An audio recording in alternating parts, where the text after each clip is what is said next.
السلام عليكم ورحمه الله تعالى وبركاته. ما تنساوش ديروا اعجاب بالفيديو وتشتركوا في القناه باش تشجعونا باش نستمروا في المزيد ان شاء الله، وما تنساوش تفعلوا الجرس باش يوصلكم كل جديد.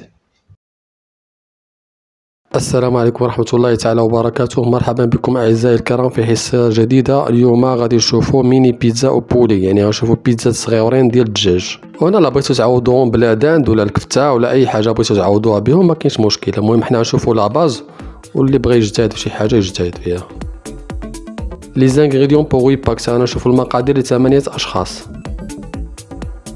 غنحتاجو 300 غرام ديال لافارين، 120 غرام ديال السميده ولا ما عندنا السميده نديرو الفينو، معلقه صغيره ديال الخميره، وعندنا 20 سنتيلتر ديال زيت البلدي، يعني ما يقارب 4 يطرو ديال الزيت. عندنا شويه د الملحه، وعندنا نص معلقه صغيره ديال البزار، وعندنا معلقه صغيره ديال السكر، وعندنا معلقه صغيره ديال الزعتر، و25 سنتيلتر ديال الماء دافئ يعني 4 يطرو، 250 غرام ديال المطيشه، 150 غرام ديال البصله، وجوج ديال الدريسات ولا 3 ديال الدريسات ديال الثومه، 30 غرام ديال الطماطم المركزه، وغنحتاجو 150 غرام ديال الفله صفراء خضراء ثم حمراء، وغنحتاجو 150 غرام ديال الزيتون كحل، و200 غرام ديال لو فرomage، وغادي نحتاجو 800 غرام ديال الدجاج، واللي ما عندوش الدجاج يدير العداند، واللي ما عندوش العداند يدير الكفته. تكنيك دو بريباراسيون، نشوفوا طريقه التحضير.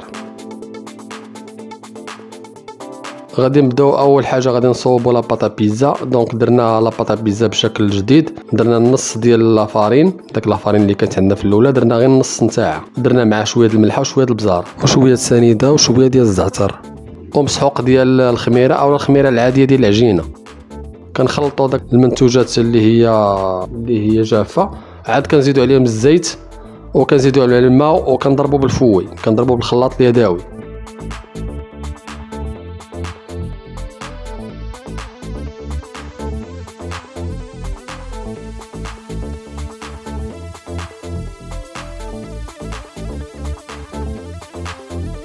ومن بعد كنفيلميوها، يعني كنغطيوها بالسلوفان وكنخليوها تخمر واحد 20 دقيقه. من بعد ما كتخمر 20 دقيقه في واحد الوسط اللي هو يكون دافئ، كنقبطوا داك الشيء اللي مازالنا، دونك داك النص ديال لافارين اللي مازالنا مع داك لاسومو اللي كنديرو في الاول غير النص على ما كتبان راه كتجمع، عاد كنكملوا النص ديال لاسومو اللي هي السميده.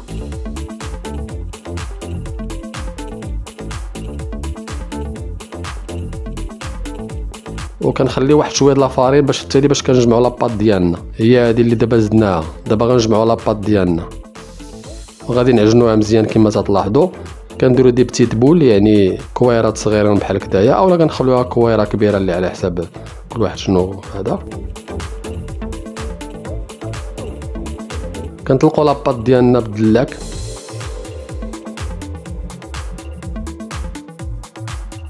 وكنقبطوا واحد الامبورتي بيس ولا واحد الديسك، وكنديرو على حساب الديسك على حساب البيتزا قداش بغينا الديمونسيون ديالها، يعني قداش بغينا الكبر ديالها الحجم ديالها. من بعد كنتقبوا هذوك لي ميني بيتزا ديالنا،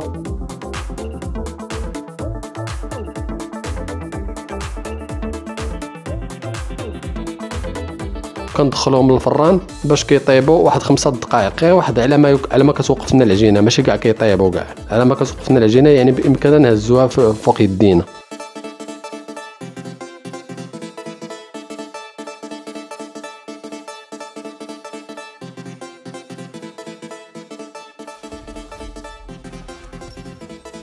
ملي كنساليو لاباط ديالنا ولا ميني بيتزا ديالنا كندوزو لافارس، يعني التعميره. دونك اول حاجه كنسيزليو لي زونيون، يعني كنقطعوها دي بتي دي،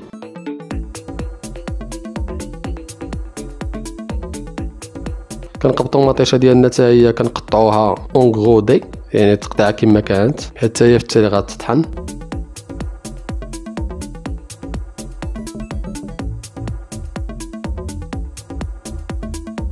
والثومه ديالنا واخا نقطعوها غير شويه على 2 ولا على 3 ولا على 4 ماشي مشكل.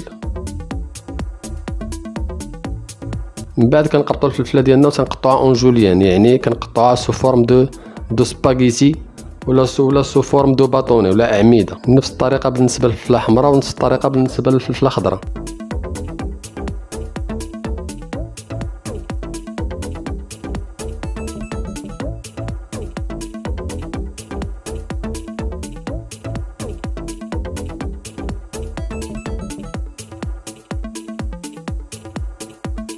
وهذه الميزون بلاص حنا وجدناها. دونك البصله، مطيشه، الثومه الفلفله مقطعه.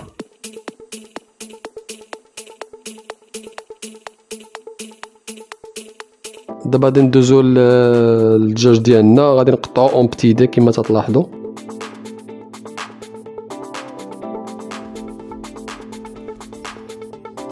كندوزو لمرحله الطهي. اول حاجه كنقبطوا داك البصله ديالنا كنشحروها واحد شويه، كنزيدوا عليها مطيشه ديالنا، كنزيدوا عليها واحد شويه ديال الفلفله.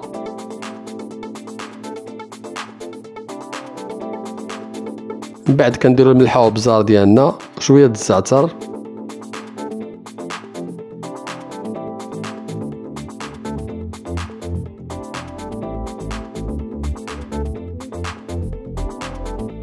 وكنغطيوها على عافيه مهيله، مره كنحركو، كتسمى ايتيفي، يعني كنطيبوها في الماء ديالها، ما كنزيدو لها لا ما لا والو. التالي ملي كطيب كنطحنوها كما تلاحظوا. وفي التالي ملي كتقرب ملي كتطحن عاد كنزيدوها الطوماط كونسونطري باش كتعطينا اللون. ما كنديروش الطوماط كونسونطري في الاول. كما تلاحظوا على صوص الطوماط ديالنا اولا لا فوندو كتسمى فوندي الطوماط، هي صوص طوماط قاصحه، هي فوندي الطوماط.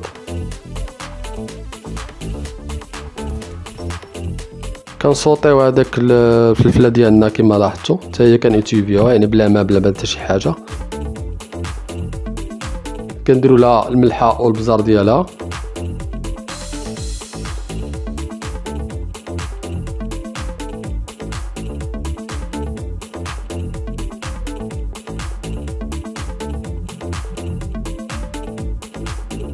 وفي واحد الطنجره كنقبطو كنصوطيو البولي ديالنا اللي قطعناه اولا لادان ديالنا اللي قطعناه مع شويه د الملحه وشويه د البزار.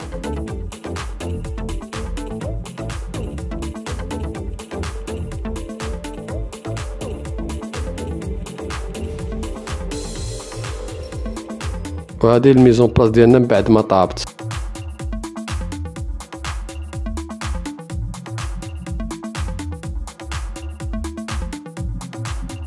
كندوزو دابا للمونتاج. وكما تلاحظوا كنقبطوا هذاك لاصوص طوماط ديالنا اللي قاصحه اللي سميتها لا فوندي الطوماط، وكنماسكيو بها هذاك لي ميني بيتزا ديالنا.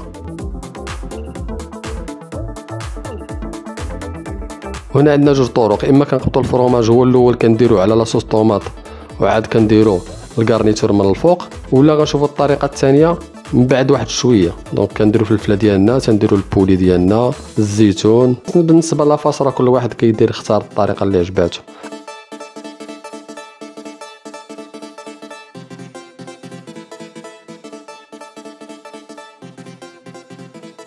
اولا كنختاروا الطريقه الثانيه اللي كتلاحظوا دابا، هو انه كنديروا الكارنيتوريه الاولى، يعني الفلفله، كنديروا الدجاج ديالنا كما لاحظتوا، كنديروا الزيتون، وعاد في التالي عاد كنديروا الفرomاج من الفوق. يعني الفرomاج يا اما كنديروه من التحت هو الاول، يا اما كنديروه من الفوق، يا اما لا بغينا نزيدو نجتهدوا كنديروه من التحت ومن الفوق باش كتجي معلكه.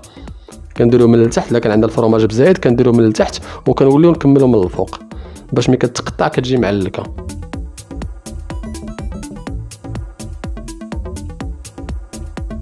ومن بعد كندخلوا الفران ما بين 10 دقائق حتى 15 دقيقه 180 درجه.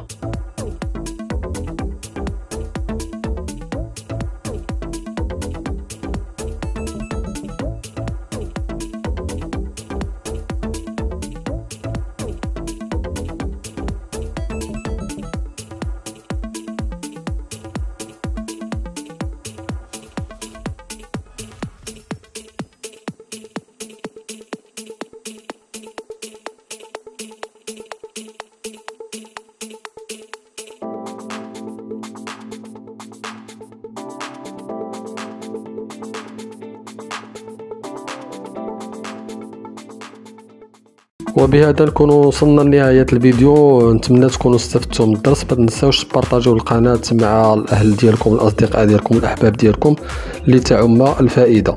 السلام عليكم ورحمه الله تعالى وبركاته.